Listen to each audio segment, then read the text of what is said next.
예, 35번 확진 환자 관련한 설명과 보건복지부 장관 기자회견에 대한 서울시의 입장을 말씀드리겠습니다. 서울시는 시민 안전을 최우선으로 정부와 협력해서 메르스 확산 방지에 총력을 기울일 계획이며 4일 긴급 브리핑 이후에 35번 환자가 제기한 주장과 보건복지부 장관 기자회견에 대해 다음과 같은 입장을 밝힙니다. 먼저 35번 환자의 주장과 관련해서 먼저 말씀을 드리겠습니다. 먼저 35번 환자에 대해서 심심한 위로와 쾌유를 기원한다는 말씀을 드립니다. 어제 서울시가 발표한 35번 환자와 관련된 모든 기록과 정보는 전적으로 보건복지부로부터 4일 저녁 8시에 통보받은 내용에 근거하신 것입니다. 만약 35번 환자의 말처럼 보건복지부의 통보 내용이 사실과 다른 것이 있다면 보건복지부의 역학조사 결과의 객관성 여부를 다시 한번 확인해야 할 것입니다. 또 서울시는 역학조사 결과 근거에서 29일, 30일에 본인이 감염 여부를 알고 있었느냐 아니냐가 아니라 이미 그 시점에 실제 객관적인 증상이 있었고 그런 상태에 다중을 접촉했다는 것이 중대한 문제인 것으로 판단한 것입니다. 35번 환자의 불안에 대해서 충분히 이해할 수 있습니다. 그러나 서울시는 35번 환자가 강제 격리 상태에서 돌아다녔다는 내용의 발표를 한 사실이 없음을 확인드립니다.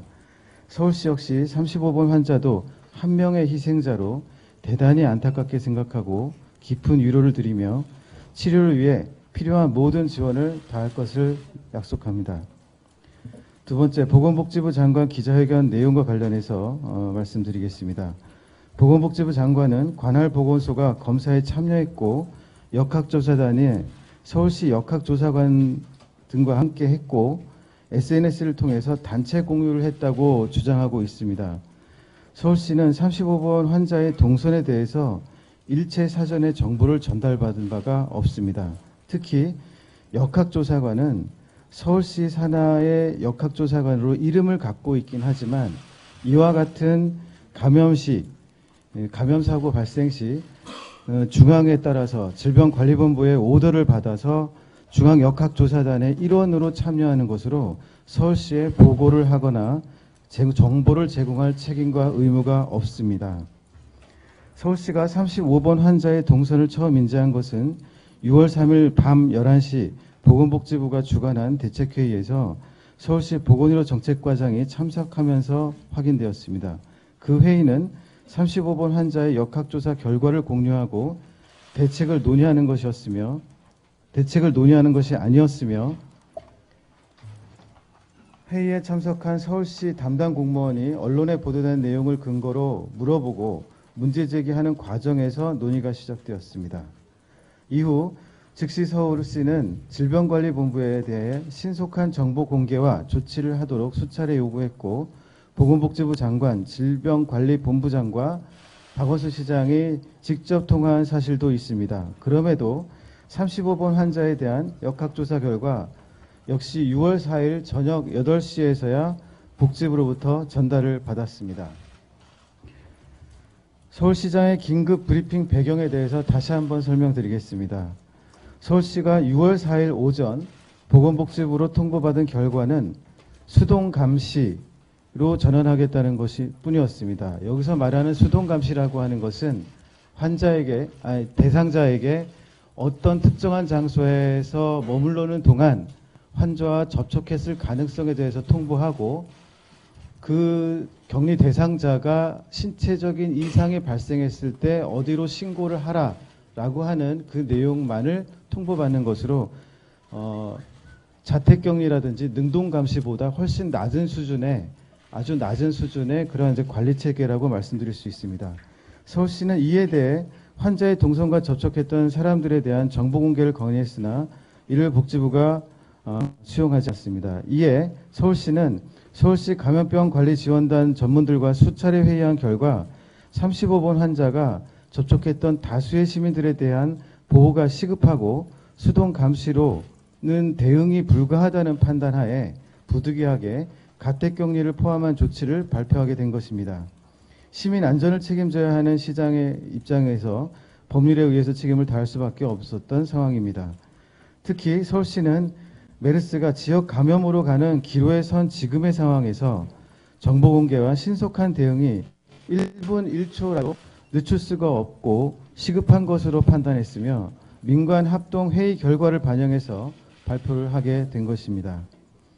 서울시의 확고한 입장은 시민의 안전을 최우선으로 정부와 협력하겠다는 것입니다. 그리고 지금도 정부의 협력과 정보 공유를 요청하고 있는 상황입니다. 한편 35번 환자의 동선에서 파악한 1,565명 조합원 대상으로 5일 새벽까지 개별 통화와 문자 메시지를 발송한 결과 84.2%에 해당하는 1,317명과 통화를 했고 15.8%에 해당하는 248명과 통화 연결이 되지 못했습니다. 하지만 문자 메시지는 모두 보냈습니다. 미통화된 분들에게 지속적으로 연락을 취해 나가도록 하겠습니다. 전체적으로 사실에 수긍하시고 고맙다는 얘기까지 해주신 성숙한 서울 시민의 시민의식에 감사드립니다. 아울러 일선에서 수고하시는 의료진 및 소방서 등 관계자 여러분께 진심으로 감사드립니다. 이상입니다. 예, 감사합니다. 이어서 그 질의 답변 시간을 갖도록 하겠습니다. 질문이 있으실 기자분들께서는 손을 드시고 소속과 성명을 말씀해 주시기 바랍니다. 잠시만요. 제가 정리하겠습니다. 황희경 기자님하고 그다음에 말씀 드릴게요. 질문 있으니까 황희경 차장님 전화하세요. 이 연합에서 황희경인데요. 35번 환자가 인터뷰 통해가지고 서울시가 자기가 본인한테 전혀 확인 조치를 하지 않았다. 그리고 서울시가 그렇게 했는데 A씨 35번 환자하고 접촉 시도는 하셨었는지.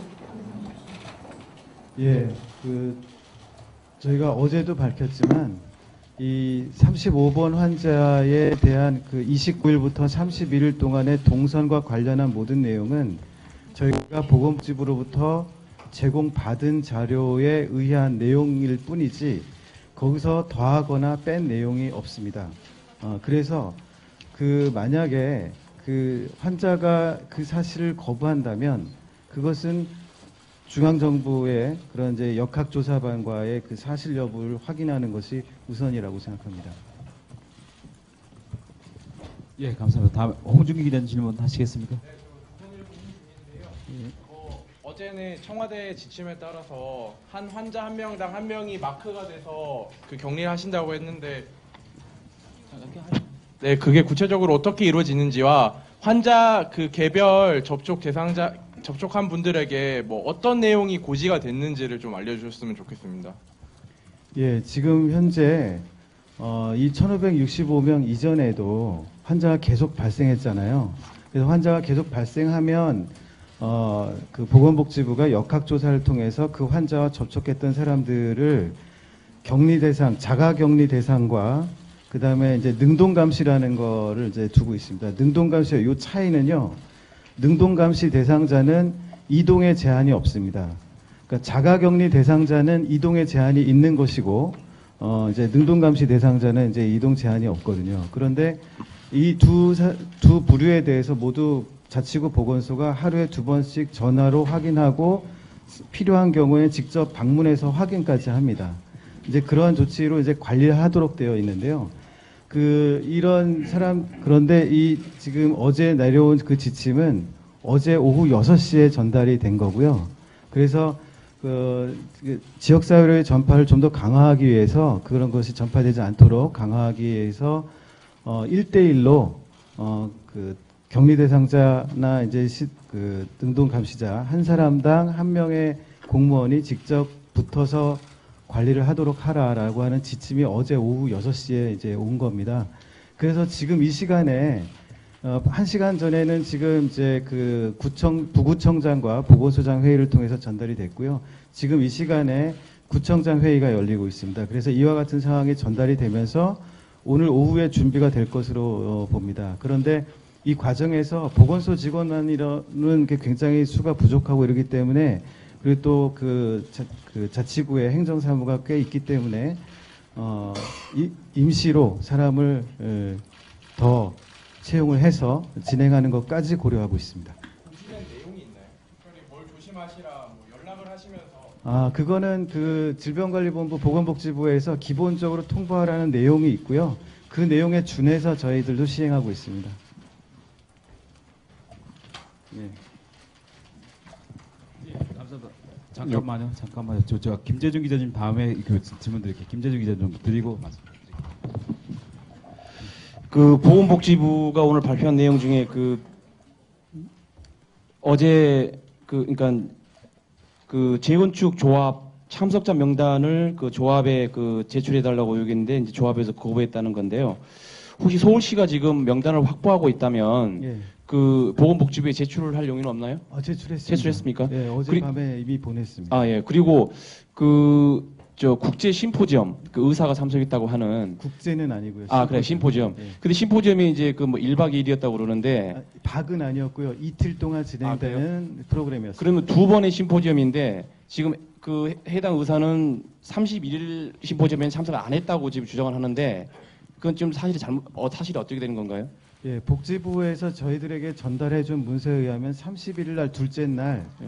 심포지움에 잠깐 다녀온 걸로 되어 있습니다. 아, 그래요? 예. 그러면 그 심포지엄에 그 참석한 의사들의 명단을 확보했나요? 그 사람들도 전파 가능성이 있잖아요. 지금 그 명단에 대해서는 그 행사를 주관했던 그 병원과 그다음에 그 행사를 후원했던 어떤 기업체가 있습니다. 예, 예. 거기서 명단을 갖고 있을 걸로 지금 이제 추측이 되는데 그와 관련해서 보건복지부가 명단을 확보하기 위해서 노력 중인 것으로 알고 있습니다. 그럼 서울시는 그 명단을 뭐 이렇게 뭐 확보해서 어떻게 조치할 계획은 없는 건가요 지금? 그 부분들도 같이 굉장히 해야죠. 그러니까 그런 명단에 대해서 서로 공유를 해야 되는 겁니다. 어제 조합원 총회에 대한 명단은 이제 보건복지부가 확보를 하지 못했고 그래서 이제 서울시가 이제 협조적인 차원에서 이제 확보를 해서 서울 그 중앙정부에 공유를 했듯이 중앙정부가 이와 같은 이제 명단 같은 거는 이제 확보하는 대로 아마 저희들에게도 공유할 거라고 생각하고 있습니다.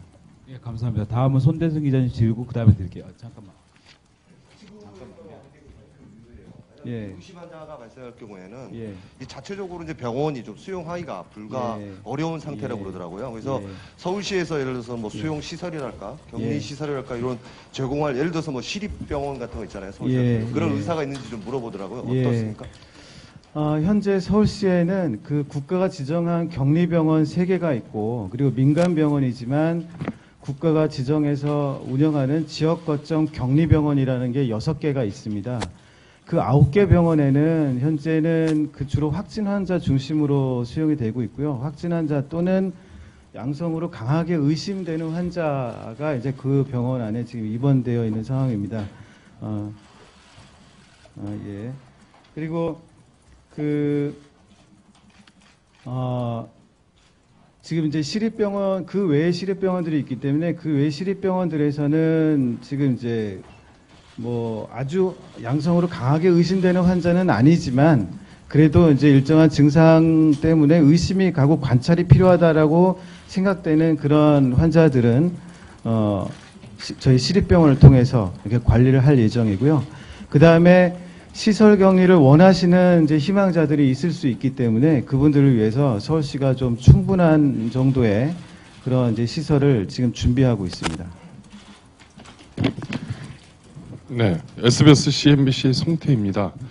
지금 어제 오늘 서울시하고 정부 보면 본질을 놓치고 지금 엉뚱한 논쟁을 벌이는 것 같아서 좀 안타까운데요. 이 문제는 지금 어제 오늘 벌어진 일을 보면 크게 두 가지 아니겠습니까? 35번 환자가 얼마만큼 전염을 심각하게 불러일으킬 수 있는지, 그리고 두 번째는 두 기관 간의 정보 공유 문제인데, 정보 공유 문제는 차치하고라도 시민들이 가장 지금 관심을 가질 것은 정부와 서울시가 뭐 싸우건 말건 일단은 이 35번 환자가 얼마만큼 전염성을 갖고 있느냐의 문제 아니겠어요? 그렇다고 하면 지금 나오는 걸 보면은 29일하고 30일에 이 환자가 어떤 정도의 증상을 보였고, 이것도 지금 얘기가 나오는 거 보면 좀 앞에 질문도 나왔습니다. 좀 다르거든요. 이 환자는 별 증상이 없었다. 30일 날. 예. 서울시는 약간의 증상이 미열과 기침 그리고 일부 증상이 나타나고 있었다.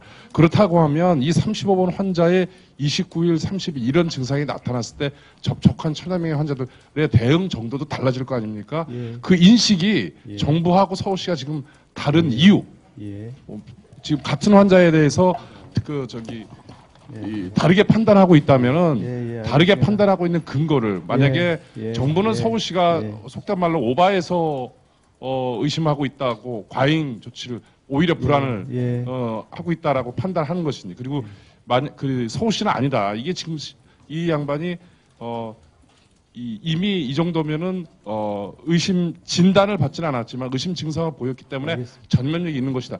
뭐 이런 건 상당히 제가 이 정보 공유의 문제는 행정 체계의 문제지만은 예, 예. 이 문제는 전문적인 분야 아니겠습니까? 의료 예, 전문적인 예, 분야. 예, 여기에 예, 대해서 예, 말씀해 주십시오. 그 지금까지 보건복지부가 설명한 방식과 내용에 대해서 설명드리겠습니다. 이건 틀렸다가 아니라 이제 그냥 객관적인 팩트에 대한 얘기고 저도 동의하는 얘기인데요.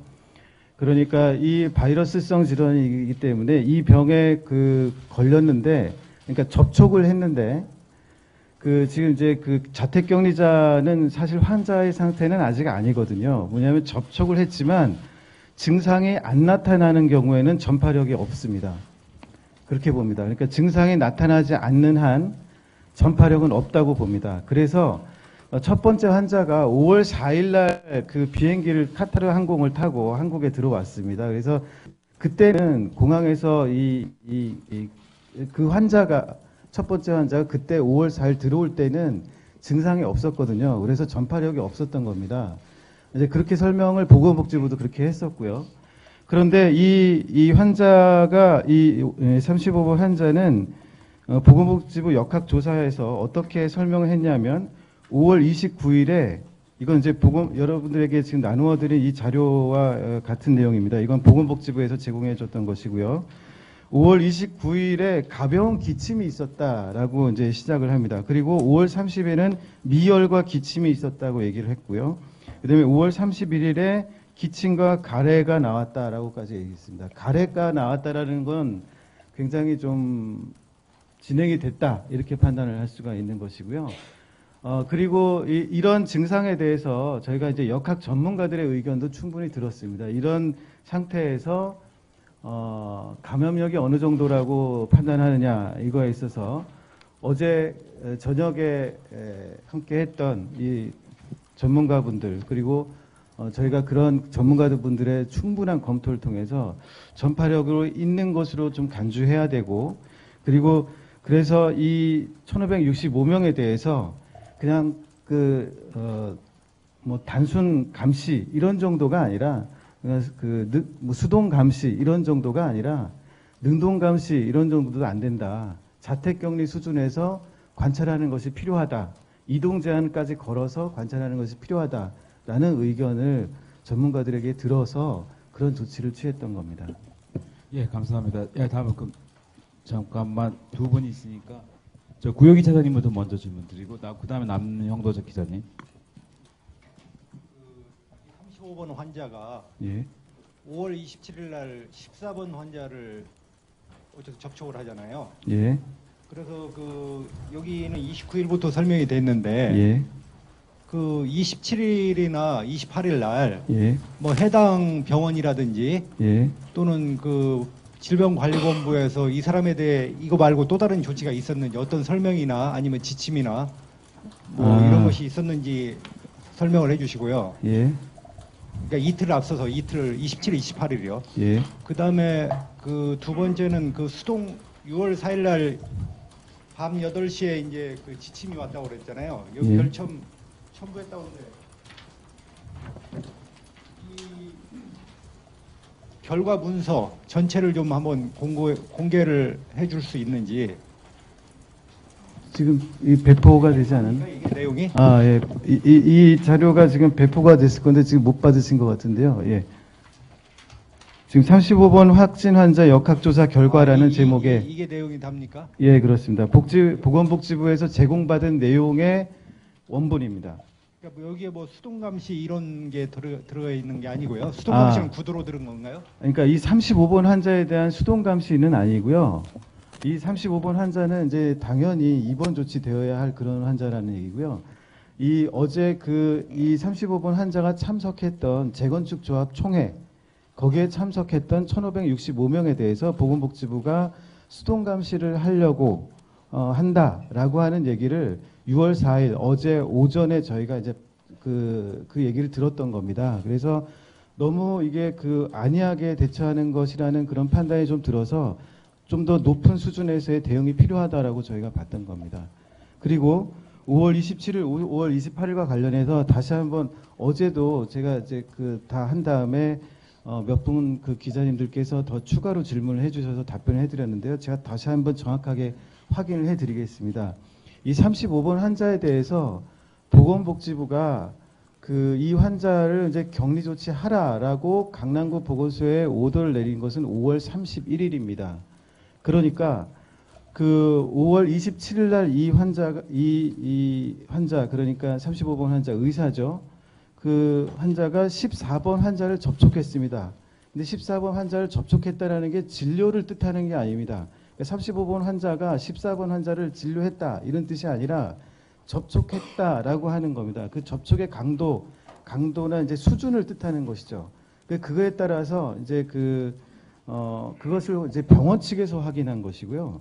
그래서 이제 그 병원 측에서 5월 27일인지 28일인지는 정확치 않으나 5월 27일, 28일 그 시점에 그 해당 병원이 그 의사에게 진료를 하지 말 것을 통보했다라고 저희는 확인했습니다.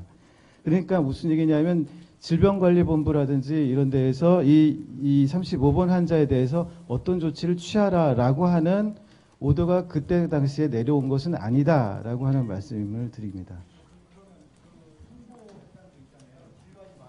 이것도 네. 질병관리본부 그 조사서에 다 써 있는 내용입니까?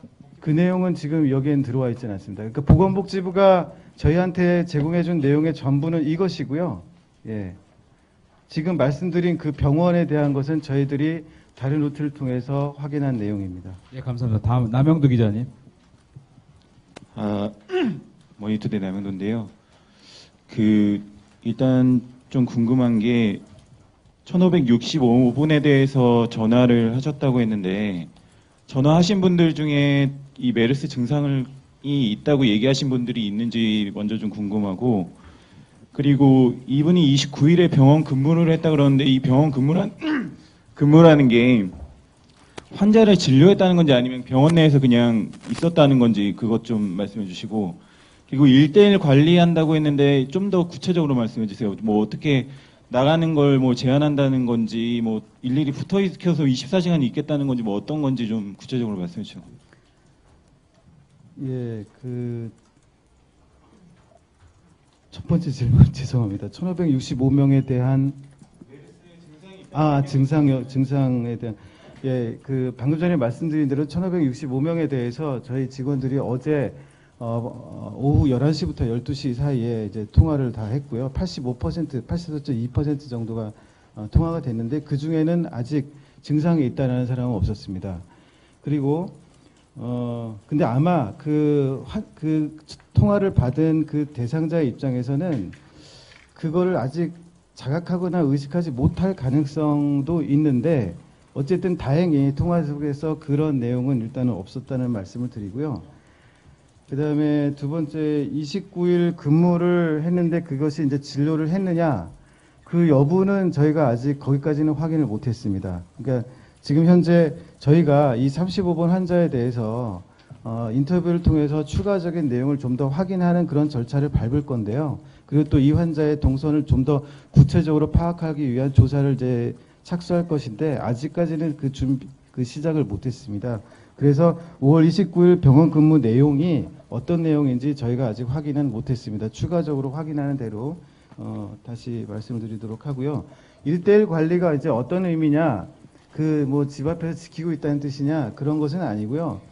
그것을 이제 이 자택 격리자들이 지금 전반적으로 보면 3차 감염이 지금 발생했다라는 얘기, 그 다음에 사망자가 나오는 이런 소식 이런 것들이 전해지면서 지금 자택 격리자들이 호응이 굉장히 좋은 편입니다. 그러니까 그런 뉴스를 접하면서 좀 위기감이나 경각심이 좀 많이 생긴 것으로 보이고요. 그래서 시민들께서 너무나 잘 호응을 해주셔서 감사드리는 이제 그런 편인데요.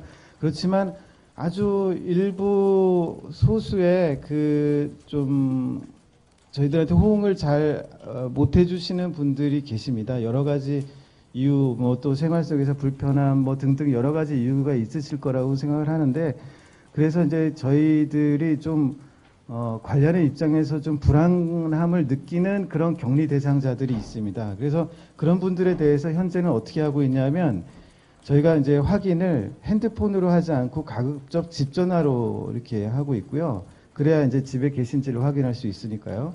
이제 그런 방식을 하고 또 그래도 좀 불안한 그런 분의 경우는 실제로 지금도 좀 뭐 집 근처에서 이렇게 그 관찰하고 있는 그런 대상도 일부 있습니다. 그런데 지금 이 1대1이라고 하는 이제 이 말은 지금까지 보면 이제 한 명의 저희 행정 담당자가 한 3명 내지 4명 정도 뭐 이런 식으로 관리를 하고 있었거든요. 현재까지는. 근데 이런 이제 체제를 1대1로 해서 좀 더 면밀하게 좀 더 강화되는 그런 방식으로 하라 이런 이제 지침입니다. 예, 다음 강경민 기자님. 잠시만요. 드리고 드릴게요. 예. 예, 한해 강경민인데요. 네. 지금 1,565명에 대해서 적극적으로 하겠다고 하셨는데 네. 사실 총회가 열린 게 이미 일주일이 지났고 그렇습니다. 정말로 적극적으로 하려면은 이 조합원들의 가족까지 전부 다 해야 되는 거 아닙니까? 4인 가족으로 그렇죠. 해도 6,000명을 다 해야 되고 예. 그 자녀라든지 예. 뭐 부인 예. 배우자가 됐든 이런 예. 식으로 다 해야 될 텐데 예. 그거에 대한 계획은 없는지 궁금하고요. 예, 예. 두 번째로 계속 지금 35번 환자 주장 관련돼서 계속 보건복지부 자료가 잘못됐다고 말씀을 하시는데 어쨌든 이런 대책을 서울시에서 내놓으려면은 병원 측과 환자에 대해서 당연히 확인을 했어야 되는 게 아닌지 생각이 들고 앞으로 확인을 할 계획이 전혀 없는 건지 그 얘기는 안 하셔갖고 그 말씀 좀 부탁드립니다. 예, 우선 1,565명의 가족까지 염려되는 건 사실입니다. 그런데 예, 이 1,565명이 방금 전에도 말씀드렸지만 우선은 이제 가장 중요하게 먼저 체크하는 게 역시 이분들의 건강 상태가 먼저 체크해야 되거든요. 근데 왜 그런 말씀을 드리냐면 방금 전에 설명드린 것처럼 증상이 나타나지 않은 상태에서는 전파력은 없습니다.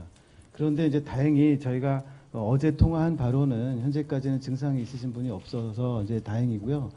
증상이 그런 분들이 조금이라도 나타나면 이제 굉장히 좀 심각해지는 거죠. 근데 이분들한테 어제 저희가 전화를 드리면서 어떤 사실을 통보해 드렸냐면 가족에게 전파될 우려나 가능성이 전혀 없는 것은 아니기 때문에 그 자택 격리 하더라도 가급적이면 가족분들과 뭐 식사도 따로 하고 가급적이면 방도 따로 쓸 것을 권유하고 있거든요. 그것이 이제 기본적인 지침성으로 통보를 하고 있습니다. 그래서 증상이 나타나지 않더라도 주의를 그렇게 해주셔야 되는 것이고 증상이 조금이라도 나타나면 빨리 신고를 하는 것이 가족을 보호할 수 있는 그런 방법이 되겠습니다.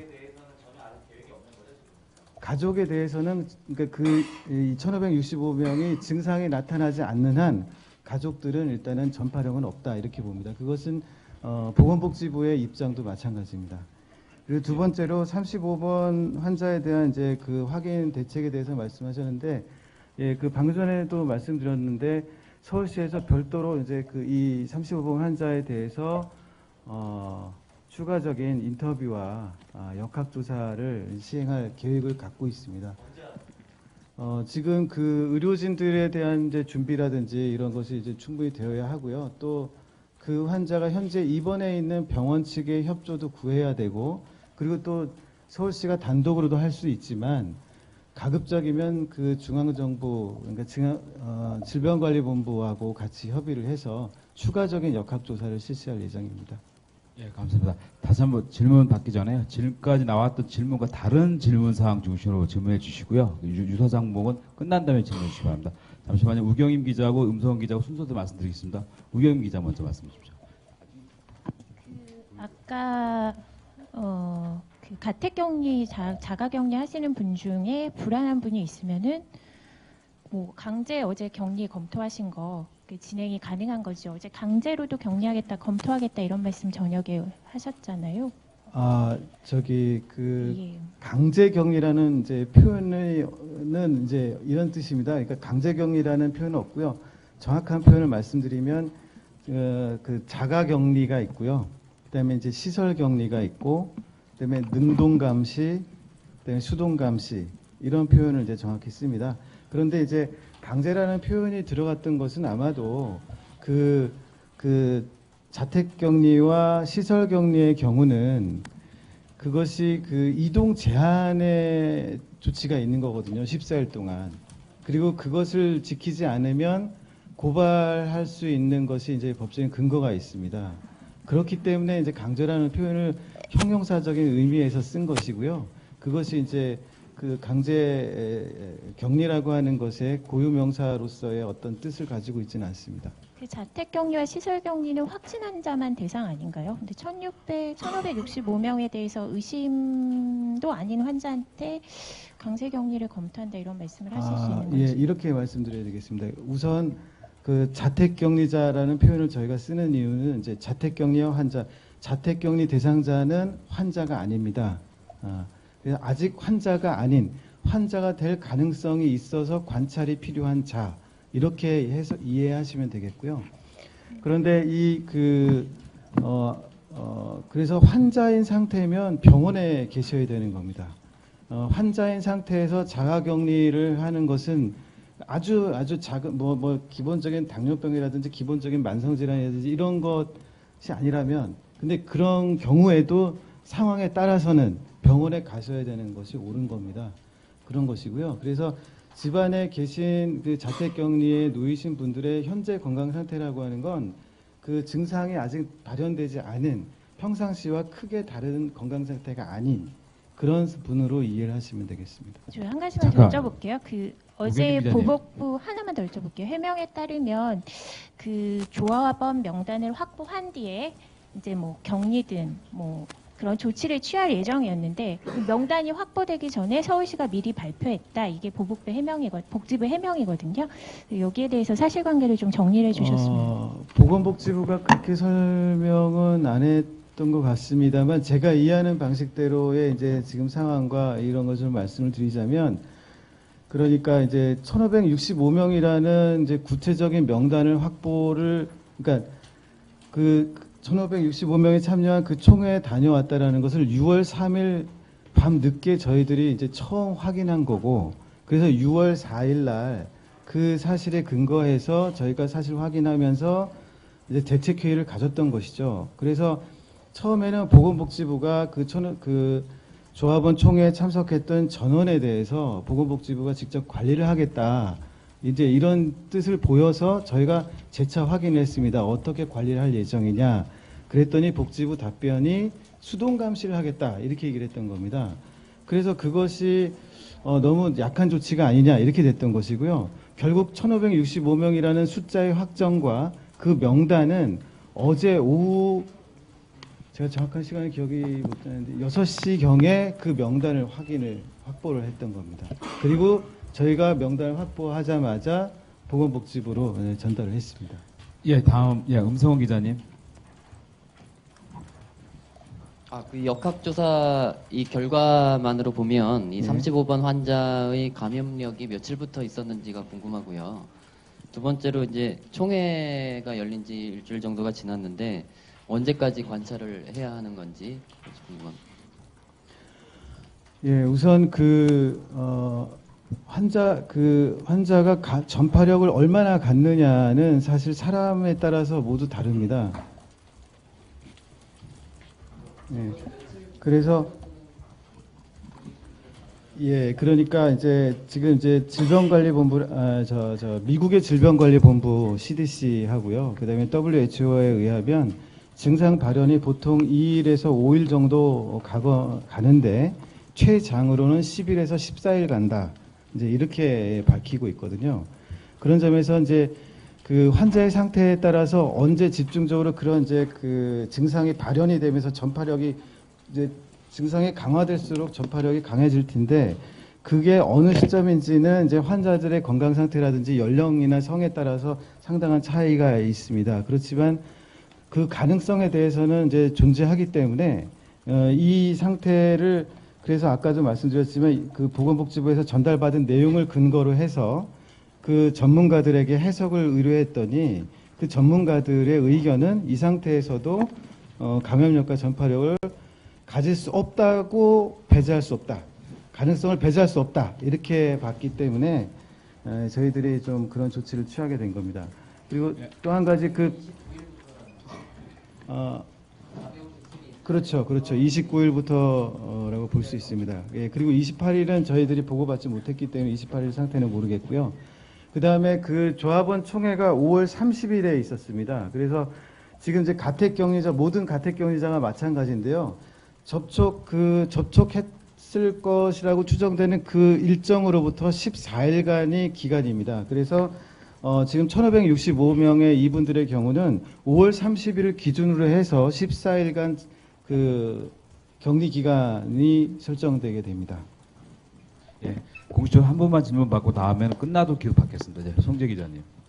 네, 먼저 JTBC 송지혜 기자인데요. 먼저 전문가들의 의견을 좀 따랐다고 하는데 전문가들이 어떤 구체적으로 전문가인지가 궁금하고, 두 번째는 아까 시 역학조사관이 그 SNS 통한 단체 공유에 들어가 있었다 이렇게 해석을 하면 되는 것인지, 여기 보면은 중앙 역학조사단 일원으로 참여한 거기 때문에 서울시에 정보를 제공할 책임이 없다고 하는데, 어쨌거나 들어가 있었고 SNS 통해서 며칠까지 어떤 내용을 좀 공유받았는지 궁금합니다.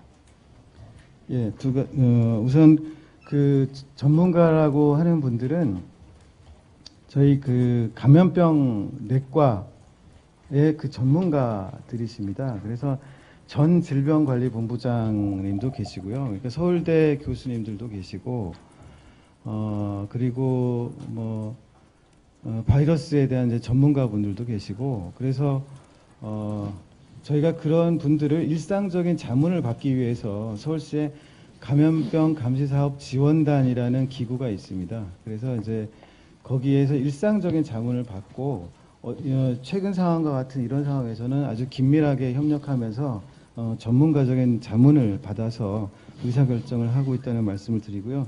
두 번째로 역학조사관에 대한 말씀인데, 이 역학조사관은 서울시에 한 명이 이제 공중보건의사로 있습니다. 근데 이 의사는 일상적인 시기에는 서울시 업무를 수행하지만 이와 같은 이제 특수한 상황에서는 질병관리본부 중앙역학조사반의 오더를 받아서 움직이도록 되어 있습니다. 그래서 좀 우스갯소리로 말씀드리면 저도 이 친구를 잘 못 보겠습니다. 요즘에 잘 못 봅니다. 그런 상황인데요. 그러니까 이 역학조사관은 지금 상황에서는 일정이라든지 저희 오더를 받지 않습니다. 그래서 그 중앙역학조사반의 오더를 받으면서 움직이고, 보고의 의무도 역시 질병관리본부 중앙역학조사반에 있는 겁니다. 그래서 이 서울시 역학조사관이 특정한 어떤 내용을 알았다고 해서 서울시에 보고를 해야 될 의무나 그런 것도 없고요. 그래서 그런 보고를 하는 것도 사실 적절치 않다고 판단하는 것이 옳습니다. 전부 이런 역학조사에 대한 기본적인 내용은 우선 어느 정도의 그 보안이 유지돼야 될 필요가 있기 때문에 그 역학조사관이 판단한 내용에 대해서 저희가 알려고 하는 노력도 불허하지 않습니다. 또한 35번 환자의 경우는 주민등록상으로 보더라도 서울 시민입니다. 그렇다면 35번 환자가 발생했고, 그리고 이 환자가 역학조사 결과 어떤 행적을 보였다라고 하는 것이 기본적으로 조사가 됐다면, 저는 이것은 어떤 구두를 통해서 서울시에 통보를 할 것이 아니라 처음부터 이 문서로 된 정식 정보를 서로 공유했어야 되지 않나 하는 그런 아쉬움이 좀 있습니다. 예, 참고로 그 전문가로 인용하신 분 중에 어제 설명회에 참석하셨던 분이 서울대학교 보건대학원의 조성일 교수님 참석하셨고요. 네, 그다음에 보람의 병원의 감염내과의 방지환 교수께서 참석하셨습니다. 예, 이상으로 설명회는 마치고요. 설명회 이후에도 궁금한 사항 있으신 분들께서는 국장님께서 답변해 드리도록 하겠습니다. 자, 이상으로 마치겠습니다.